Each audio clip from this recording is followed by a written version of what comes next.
Saudara-saudari dan anak-anak yang terkasih dalam Kristus, dari Novisiat SVD Kuburuteng Manggarai Flores NTT, saya Pastor Frid Zahadin SVD menyampaikan ucapan selamat jumpa lagi lewat siraman rohani. Hari ini Senin 22 November 2021, Injil hari ini diambil dari Lukas, bab 21 ayat 1 sampai 4. Kita diingatkan untuk selalu setia dalam iman dan pasrah pada kehendak Tuhan. Marilah kita berdoa memohon penerangan Roh Kudus. Dalam nama Bapa dan Putra dan Roh Kudus, amin. Tuhan dan Allah kami, puji dan syukur kami haturkan kepadamu atas segala kebaikan dan cintamu. Terima kasih atas contoh hidup dari Santo Daniel dan teman-temannya serta Ibu Janda dalam bacaan hari ini.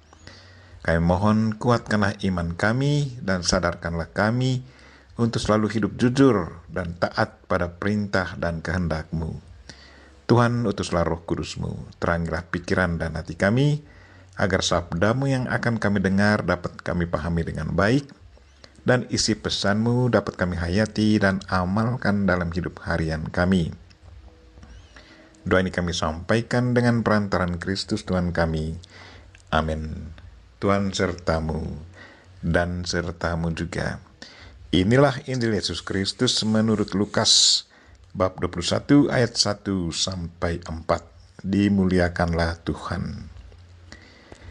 Di bait Allah, tatkala mengangkat muka, Yesus melihat orang-orang kaya memasukkan persembahan mereka ke dalam peti persembahan. Ia melihat juga seorang janda miskin memasukkan 2 peser ke dalam peti itu. Lalu ia berkata, "Aku berkata kepadamu, sesungguhnya janda miskin ini memberi lebih banyak daripada semua orang itu.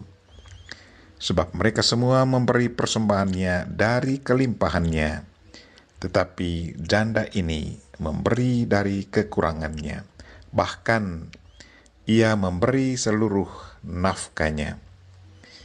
Demikianlah sabda Tuhan. Terpujilah Kristus. Saudara-saudari dan anak-anak yang terkasih dalam Kristus Sang Sabda.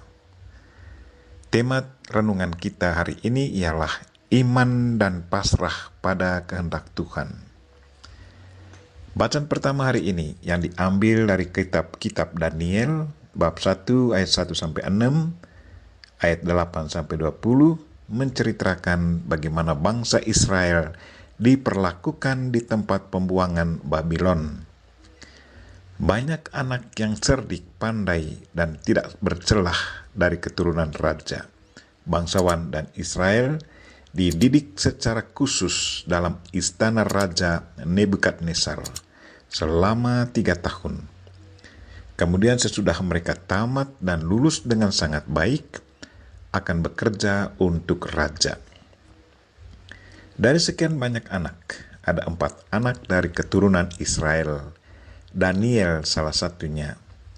Semua anak diberi menu makanan yang sama dengan menu makanan sang raja.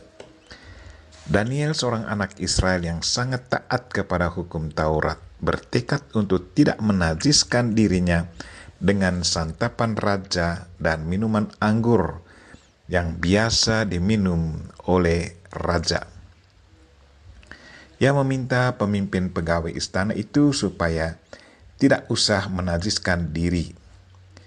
Ketaatan pada ajaran iman dan kepasrahan total pada Tuhan selalu menjadi inspirasi hidupnya. Niat baik Daniel didengar Tuhan. Tuhan mengaruniai Daniel kasih dan sayang dari pemimpin pegawai istana. Daniel dan ketiga temannya hanya diberi sayur dan air. Tetapi makanan dan minuman itu sungguh menyegarkan dan menyehatkan mereka. Karena iman dan kepasrahan total pada Tuhan, maka semuanya baik-baik saja baginya. Kepada keempat pemuda Israel ini, Tuhan memberi pengetahuan dan kepandaian tentang tentang berbagai-bagai tulisan dan hikmat. Daniel diberi kemampuan untuk mengetahui berbagai-bagai penglihatan dan mimpi. Waktu semua pemuda dihadapkan kepada Raja Nebukadnezar untuk bercakap-cakap, Daniel dan 3 temannya dinyatakan lulus dengan prestasi yang sangat baik. Maka bekerjalah mereka untuk raja. Hikmat yang kita petik dari kisah Daniel dan teman-temannya ini adalah agar kita jangan cepat-cepat tergiur dan percaya oleh budaya dan ilmu kafir.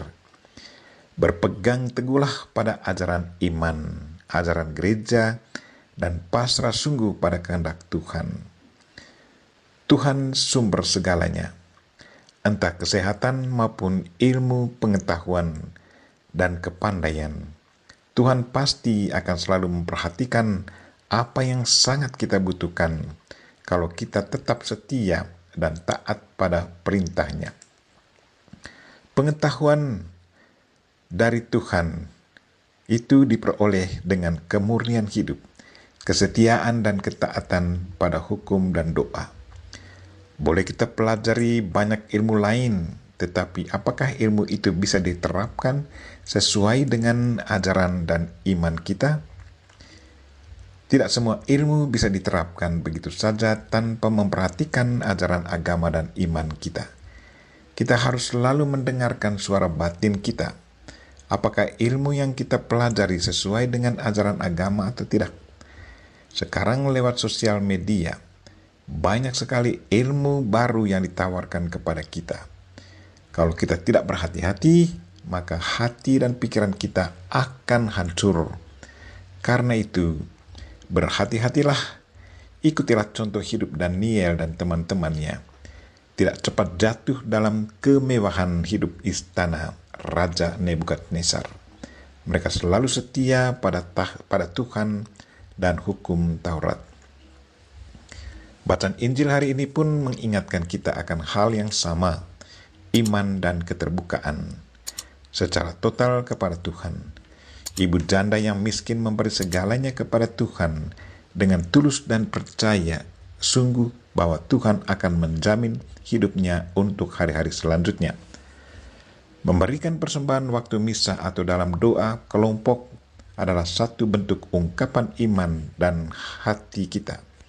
Bukan soal besar dan kecilnya bahan persembahan yang kita persembahkan itu, tetapi bagaimana keadaan batin kita di saat kita mempersembahkan ungkapan iman kita. Kalau kita persembahkan bahan persembahan kita dengan penuh hormat sambil mengucapkan doa dalam hati, sebagai ucapan terima kasih dan mohon berkat, pasti Tuhan akan sangat memuji kita. Itulah yang dilihat Yesus Kristus sewaktu ibu janda miskin mempersembahkan 2 peser ke dalam peti kolekte. Ia menyerahkan 2 peser itu dengan penuh hormat sebagai ungkapan iman yang keluar dari lubuk hatinya dan tetap percaya bahwa Tuhan akan selalu menyiapkan apa yang dia butuhkan setiap hari. Marilah saudara-saudari dan anak yang terkasih, ikutilah teladan hidup dari Daniel dan ketiga temannya, serta hayatilah dan amalkanlah contoh hidup yang sudah ditunjukkan oleh ibu janda dalam hidup harian kita.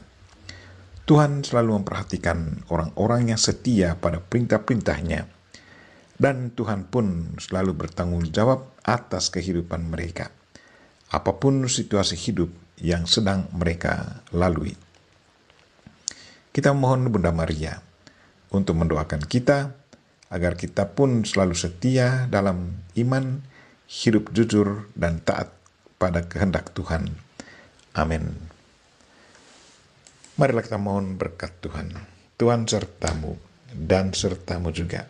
Semoga saudara sekalian dan mereka-mereka yang kita doakan dalam hari ini, sepanjang hari ini, dan segala aktivitas kita sepanjang hari ini, dilindungi, dibimbing, dan diberkati oleh Allah yang Maha Kuasa, Bapa dan Putra dan Roh Kudus. Amin.